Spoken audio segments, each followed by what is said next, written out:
So, Secretary, back during COVID, my husband and I had to go to Canada, and I remember we had to download an app. I can't remember what it was called, but it was the most Orwellian thing I've ever seen with respect to crossing a border. We had to log where we were quarantining. We had to, say, of course, obviously submit how long we were going to be in the country, our airlines, all of this information. And I remember thinking to myself, my gosh, hopefully this is never going to come to our country. And then we have the CBP One app, but I feel like the CBP One app doesn't work quite as effectively as the one up in Canada does, because it effectively seems like a concierge app more than anything else.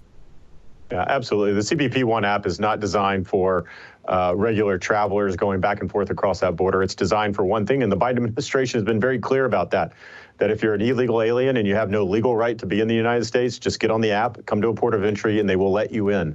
And that's how it works. And so, it shouldn't be that way, but these are the policies of the Biden administration. What I will say is I think, your example during COVID is striking, because what we saw over the past 2 years under the Biden administration, and while we were under that COVID emergency, was that American citizens and Canadians had a very difficult time crossing those international borders. But yet, if you're an illegal alien, you don't have any paperwork, then you could cross that border. It didn't require a test. You weren't quarantined. There was no vaccine mandate, and you were simply released into American communities. So the hypocrisy of this administration's border policy as it related to COVID and what they claimed was a COVID emergency, I think it was on that everyone could see. And I'm glad we're calling them out on it.